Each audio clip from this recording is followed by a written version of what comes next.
good morning and good afternoon or good evening po, no? Sa man sulok kayo sa mundo. Welcome for our Kaiser Healthcare presentation, yung long-term care HMO. So ngayon, I would like to share with you the concept of Kaiser. So first time mo ba siyang narinig or familiar na po kayo dito? So looking forward through this presentation, mas maintindihan mo po ano yung kahalagahan ng Kaiser. By the way, I'm your financial educator, Ms. Melody De Los Reyes, and Associate Financial Planner dito po sa IMG. Since IMG is the official financial brokerage ng Kaiser, so through IMG po, pwede tayong mag-avail ng Kaiser Savings. So, I am a current Associate Financial Planner, a licensed financial educator, and currently a Senior Marketing Director dito sa IMG. If you want na i-guide kita, magkakaroon ng Kaiser Savings, you can add me in my Facebook and also in my Messenger. So, pwede po kitang maturuan at mag-guide po. So, who is Kaiser? So, Kaiser is the first long-term healthcare dito po sa Pilipinas. And the same time, tayo po ay accredited po tayo sa DOH or Department of Health.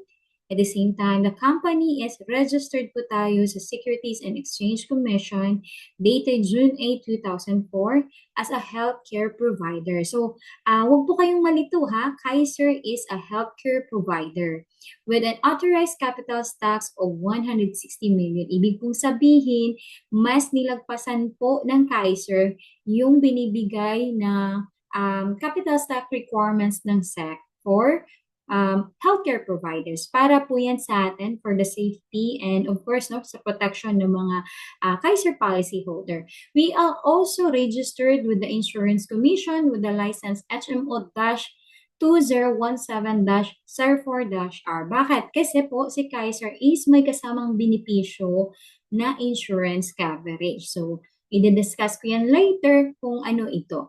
And lastly, our medical director is Dr. Lia Oyolo, who is an active officer of PAMOC or Philippine Association of Health Maintenance Organization Companies. So meaning po, secure po kayo dito sa Kaiser, hindi po kayo masascam kasi po we are duly accredited with our government.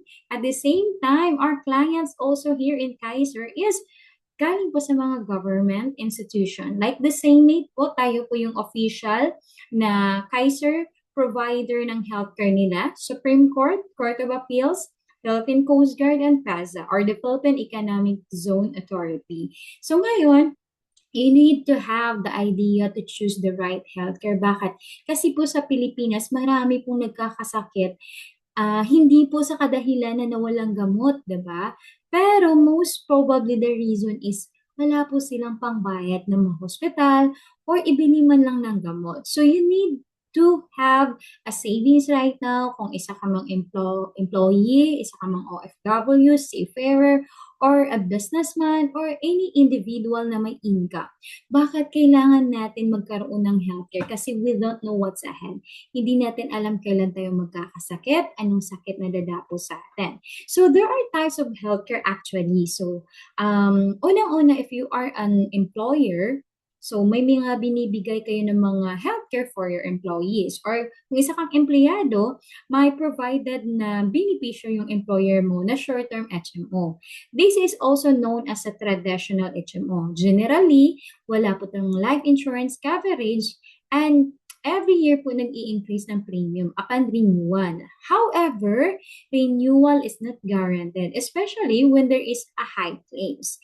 And then it's covered only to up to age 60. And kung ano man yung mga premium na binabayad ninyo or hinuhulog ninyo is wala po yung return of premium from non-utilization. Anong ibig sabihin yan?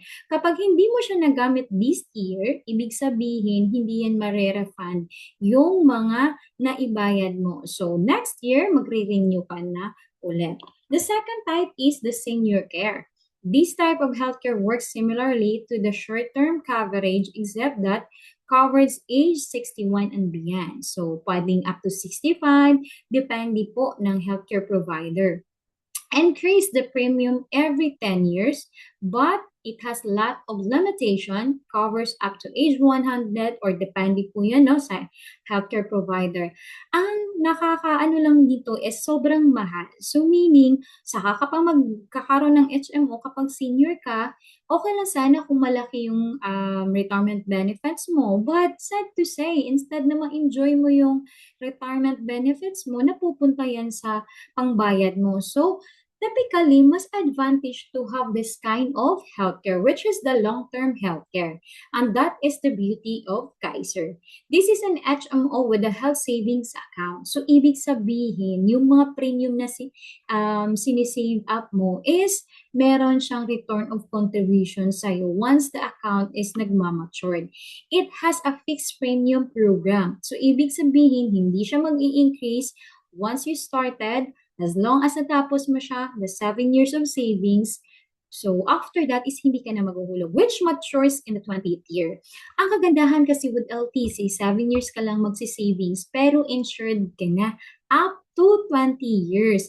It comes with 4-way insurance coverage together with a long-term healthcare plan. So, renewal is guaranteed and all unused, take note ha, and all unused health fund accumulates with interest. It may cover beyond age 60 with long-term care growth. So, ibig sabihin po, once na hindi nyo po siya nagamit kasi hindi ka nagkakasakit, hindi ka na hospital, lahat po ng premium na sinisave up mo with Kaiser is ibabalik niya sa inyo in the maturity years plus the interest income of your savings. So, ang kagandahan with IMG or International Marketing Group, we educate Filipinos worldwide to build a solid financial foundation. So, gaya ng pag-build up ng bahay, kailangan natin to build it right and build it strong. Kasi naman, hindi naman tayo habang buhay na magtatrabaho. Or we work abroad, or we work as a seafarer, or hindi naman habang buhay na healthy tayo. So, for us, we believe that we need to have proper healthcare as the foundation of your finances. So, una-una is the healthcare, both long-term care and short-term care. Dapat meron po tayo niyan. Meron tayong life insurance para po ang purpose nito is meron po tayong ihabilin sa mga mahal natin sa buhay. We need to eliminate our debts and to create emergency funds and to build investment. Ang advantage with Kaiser is you can have it all because once you have your long-term healthcare, it provides you insurance and healthcare, and maiiwasan mong makautang-utang kung magkakasakit. Kasi usually, ang mga emergency situation is kung meron nagkakasakit na anak, na parents, or husband, or any in the family. So, mas mare-reduce natin yung mga utang natin when we having Kaiser. And lastly, nagkakaroon tayo ng investment with our savings. Para in the future, ito po yung magagamit natin, especially if we are retired or we are senior. So, ang kagandahan, we need to have a strong foundation. So, ano ba yung meron ka ngayon? So, if you don't have yet the correct foundation of financial foundation, you can vouch us, you can ask us to guide you to build this one. And one thing na kailangan mong i-build up is Kaiser. So, Kaiser is a complete financial plan. What if we die too soon? So, ang advantage ng Kaiser is nagbibigay siya ng life insurance na benefits. At the same time, what if we live too long? So, meron na siyang investment ang long-term care. Ang pinakamaganda with Kaiser is typically ginagamit siya as healthcare. So, to provide you when you retire o wala ka ng trabaho, so, ito po yung magagamit mo kasi ito ay isang savings. So, ang advantage nito is that you can have this while you're still working or may trabaho ka or ngayon na healthy ka pa. Mas maganda na meron ka nito para balang araw in the future, if you need it, meron ka ng savings sa healthcare. So, ang kagandahan kasi, those 3 products, benefits is mai-enjoy mo dito yan sa Kaiser. So, ang advantage with your savings, wala po siyang tapon. Kasi when you save up, meron kang healthcare, meron kang insurance, at kapag hindi siya nagamit, it serve as investment or savings. So, ang advantage kasi ng Kaiser, yung mga sinisave up natin is napupunta siya when the 7 years na pagsisave up is natapos na, yung mga hinuhulog natin is naka-invest siya sa mutual funds, which is with the blue chips companies in the Philippines like BPI, BDO, SM, Ayala, Jollibee, so mga malaking kumpanya. So, ibig sabihin po, yung perang sinisipap natin is may guaranteed siya na interest income once po natapos natin yung savings period. So, take note, tatlong cycle po ang kailangan nating i-note for having Kaiser. Una is the savings period. So within the 7 years, mag-iipon po tayo, no? For example, you are 22 years old ngayon. So from 22 to 29, 7 years mag-iipon ka. So for example, K100 yung kukunin mo. So sample plan lang to ha. You can ask our table premium for Kaiser kung ano yung swak po sa budget niyo. For me, is the most recommended is the K100. So for example, kaya mo mag-ipon ng 5,882 a month or pwede kang mag-annual para magamit mo na agad yung healthcare benefits mo. So, once nag-iipon tayo ng Kaiser, meron na tayong annual physical examination benefits free for the first 7 years. So, wala tayong babayaran dyan. Once naka-annual tayo, automatic na yan magagamit. Pag naka-monthly naman is, we need at least 12 months contribution. Dental benefits, the same goes. Kailangan natin ng 12 months contribution with this one. Pero ang kagandahan nito is, number 3, waiver or installment due to death or credit life. Ibig sabihin, insured ka na automatically having Kaiser kahit nagma-monthly ka. And whatever happens sa'yo once na-accident ka or na-disable ka, automatic yan is ma-fully paid yung Kaiser premium mo. And you can use it for hospitalization kasi may choice ka ng room na gusto mong i-avail in a private hospital. And Kaiser is accredited nationwide. And you have your annual benefits of 60,000 per year for hospitalization. So, ang kagandahan ng Kaiser is magagamit mo siya kung kailangan ka i-hospitalize due to minor issues, no? Nagkakasakit ka sa diarrhea, na-dengue ka, nilagnat ka lang. So, you can use that. During the 7 years, bawal mo na mga pre-existing na sakit dito, ha? But, as long as meron kang Kaiser, kahit anong sakit dyan, not pre-existing during the savings period, pwede mo siyang magamit. And then, you have your term life insurance up to 28th year. Pero, 7 years ka lang mag-iipon. You have also a lifetime network access of all over the Philippines na mga accredited hospitals namin. So, in terms of accident also and death, so meron tayong accumulated na life insurance coverage for Kaiser. So, ang advantage nito ng Kaiser, 7 years ka lang magsi-savings. Imagine, ito yung lahat ng benefits mo. Annual physical examination benefits, dental benefits, waiver installment due to death or credit life, waiver installment due to disability, and patient benefits, pwede mong magamit sa hospitalizations. During the 7 years, bawal lang muna yung pre-existing.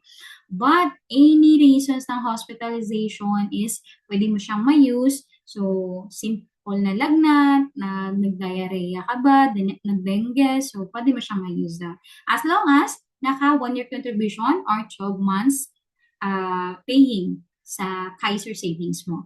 You have your member's choice room on board, annual benefits, NINAT, depende po sa plan na kukunin natin. Example, the K100 is the most recommended. So you have 60,000 each year na hospitalization na benefits NINAT. Term life insurance up to 20 years, pero 7 years ka lang magsisave up. Accidental death and disbursement for 20 years also. Lifetime network of our Kaiser accredited private hospital nationwide. So the second phases is the growth period. So mismo natapos ko na yung 7 years. Ano nang mangyayari? So after 7 years, stop na po yung hulog natin. So meaning, fully paid ka na po sa Kaiser mo. This time, 8 year to 20th year is tumutubo ng 10% per annum yung mga hindi mo nagamit na Kaiser savings sa 7 years. So, ang advantage on that, for example, for K100, every year, meron ka ng 10,000 savings mo na interest income. So, malaking tulong yan sa'yo na nag-iipon ka at gusto mo din yung pera mo, mapalago mo, but at the same time, is protected ka. And then, may health accumulation na yan. So, imagine, during the growth period, wala ka nang hinulugan pero insured ka pa nito, di ba?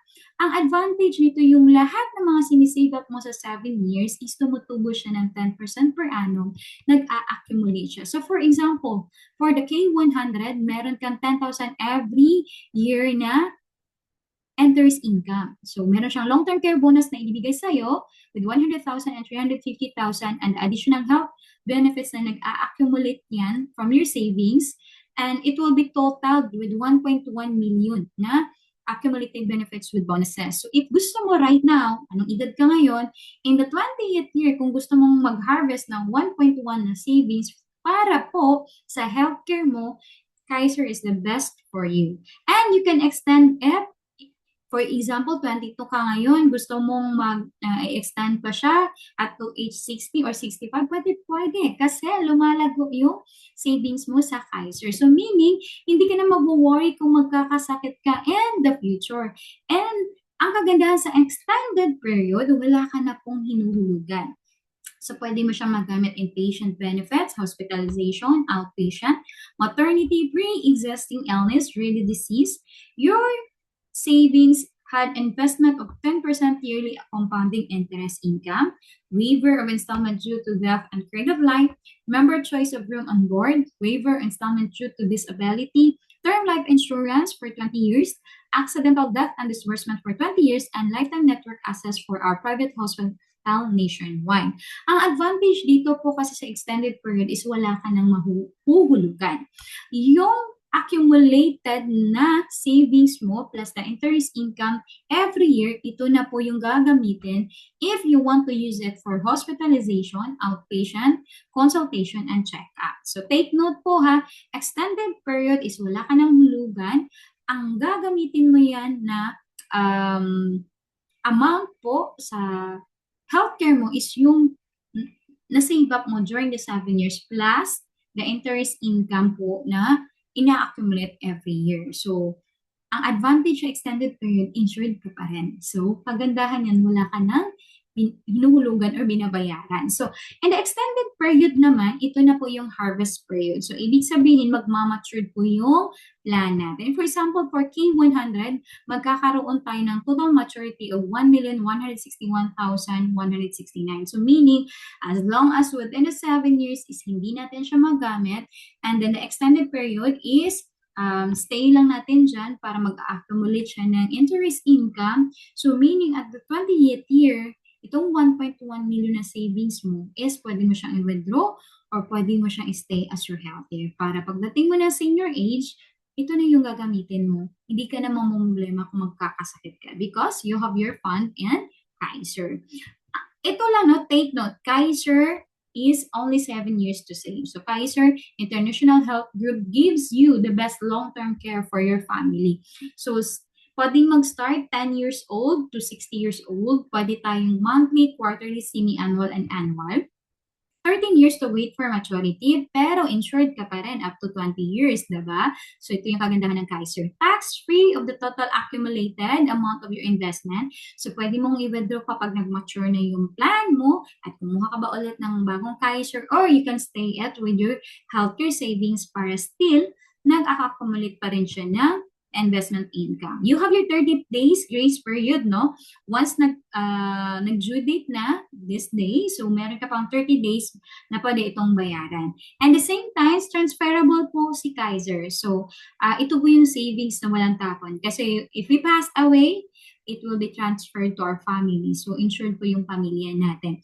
And you have your 2 years before pa po ma-terminate, kung just in case po, no, nakapag-start na tayo ng Kaiser at saka may mga financial crisis lang during the savings period, if may lapse po tayo, we can able to reinstate it. So, before mag 2 years, kailangan natin yung ipa-activate ulit para at least po hindi masayang yung savings natin. So, only Kaiser gave 2 years termination, no, bago pa ma-foreclose yung account mo. So, if you are existing Kaiser holder ngayon, if may mga lapse na, and then hindi pa nakapag 2 years, so you can reinstate to para naman po maging active ulit yung Kaiser ninyo. So, we are regulated with, of course, no, with the government, so you can use first the healthcare and any insurance na meron kayo ngayon bago po si Kaiser. So, ito na po yung premium natin, table, no, example. So, for example, for age 10 to 40 years old, you can avail K45 to K1000 na premium. And then if you are 41 to 50, the lowest premium would be K60 to K1000. And 51 to 60 years old is K75. So, take note lang po, naka-bracket, age bracket po tayo because that's the normal with the HMO, no? As long as bata ka pa, you need to have HMO kasi mura pa. So, when you are getting older, that's normal po na tumataas yung premium. Kasi po, of course, our life is, meron po yung lifespan. So, kailangan meron ka na talagang HMO right now. And, example na, for example, kukuha ka ng K100, pwede ka mag-annual para automatic na magamit mo agad yung mga benefits. And then you can choose semi-annual and quarterly para discounted po kayo. You can also have monthly. And pwede din nyo bayaran yung 7 years fat cash para may discount kayo ng 1 year na premium. And ito po yung annual benefits during the 7 years, 60,000 every year. And then insured po kayo ng life insurance, 450,000 for natural death and 900,000 for accident insurance. Once hindi po natin nagamit yung savings natin sa Kaiser, hindi tayo nagkakasakit, hindi tayo na-hospitalize, ang advantage kasi po walang tapon yung savings nyo sa Kaiser. Kasi magmamature siya in the 20th year, which is 1.1 million. Pwede mo pong ipamana to sa pamilya. Yung Miss Mel, 60 na ako. Paano ko ba yan ma-enjoy? Ma'am, you need to have this one para po yan sa pamilya mo. Kasi transferable si Kaiser.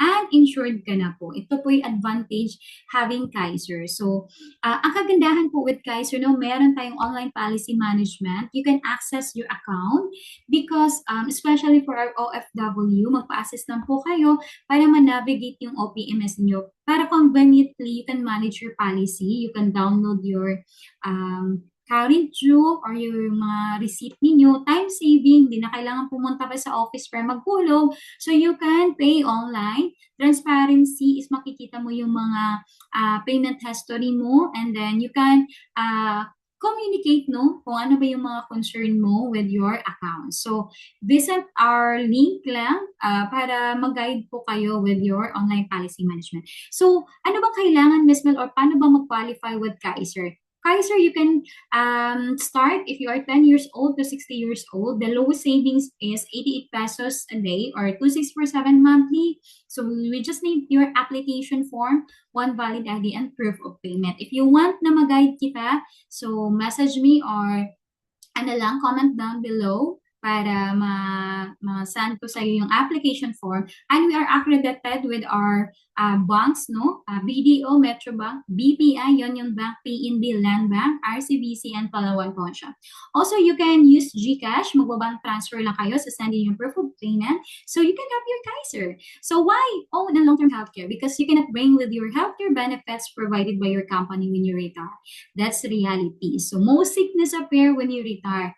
Healthcare is very expensive at old age. Mas Mel, meron ka naman akong HMO ngayon. So, that's good. Kailangan merong LTC kasi nasanay ka na meron kang healthcare from your company. So, when you're retired, so, kapante ka kasi may Kaiser ka.